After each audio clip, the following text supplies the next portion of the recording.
Essula y'e15. Awo Mukama n'alyoka ŋŋamba nti, Musa ne Samwiri newaakubadde nga bayimiridde mu maaso gange, era emmeeme yange teyandiyinziza kutunuulira bantu bano, bagobe mu maaso gange baveewo. Awo olulituuka bwe balikugamba nti, tunadda wa nga tuvuddewo? Kale n'obagamba nti, bw'atyo bw'ayogera Mukama nti, ab'okuttibwa bagende eri okuttibwa, n'ab'ekitala eri ekitala, n'ab'enjala eri enjala, n'ab'okusibibwa eri okusibibwa. Era ndibateekerawo engeri nnya, bw'ayogera Mukama: ekitala okutta, n'embwa okutaagula, n'ennyonyi ez'omu bbanga, n'ensolo ez'omu nsi okulya n'okuzikiriza. Era ndibawaayo okuyuuguumizibwa eruuyi n'eruuyi mu bwakabaka bwonna obw'ensi olwa Manasse mutabani wa Keezeekiya kabaka wa Yuda, olw'ekyo kye yakolera mu Yerusaalemi. Kubanga ani alikusaasira ggwe Yerusaalemi? Oba ani alikukungubagira? Oba ani alikyamu okubuuza ebifa gy'oli? Oŋŋaanyi, bw'ayogera Mukama, ozza ennyuma, kyenvudde nkugololerako omukono gwange ne nkuzikiriza, nkooye okwejjusa.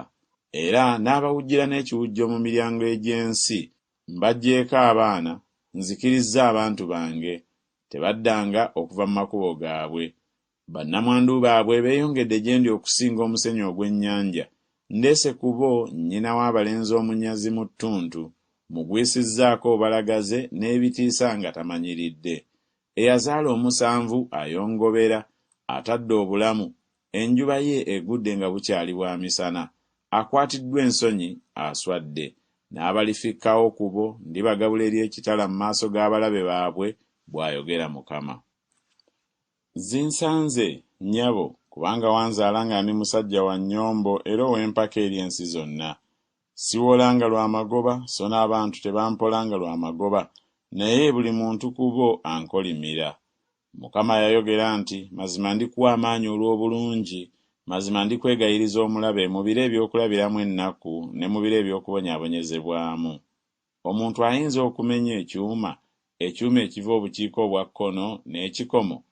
Ebintu byo n'obugagga bwo ndibiwaayo okuba omunyago awatali muwendo olw'ebibi byo byonna mu nsalo zo zonna, era ndibiyisa wamu n'abalabe bo okugenda mu nsi gy'otomanyi, kubanga omuliro gukutte olw'obusungu bwange ogulibaakirako. Ayi Mukama, gw'omanyi, njijukira onjigire, ompalanire eggwanga kw'abo abanjigganya. Tonzigirawo ddala olw'okugumiikiriza kwo, manya nga nvumiddwa okunnanga ggwe. Ebigambo byo byalabika n'embirya, n'ebigambo byo byali gye ndi ssanyu n'okusanyuka kw'omutima gwange, kubanga ntuumiddwa erinnya lyo, Ayi Mukama Katonda ow'Eggye. Saatuula mu kuŋŋaaniro ly'abo ab'ebinyumu, so saasanyuka. Natuula nzekka olw'omukono gwo, kubanga onjijuzizza okunyiiga. Obulumi bwange bubeerera ki obw'olubeerera, n'ekiwundu kyange kibeerera ki ekitawonyezeka, ekigaana okulogebwa? Kazzi oliba gye ndi ng'akagga akalimba, ng'amazzi agaggwaawo? Mukama kyava ayogera bw'ati nti, bw'olikomawo kale ndikuzza, olyoke oyimire mu maaso gange. Era bw'olyawula eby'omuwendo omungi okubiggyamu ebyo ebitagasa, oliba ng'akamwa kange. Balidda gy'oli, naye ggwe toddanga gye bali. Era ndikufuula eri abantu bano bbugwe ow'ekikomo aliko enkomera, era balirwana naawe naye tebalikuwangula. Kubanga nze ndi wamu naawe okukulokola n'okukuwonya, bw'ayogera Mukama.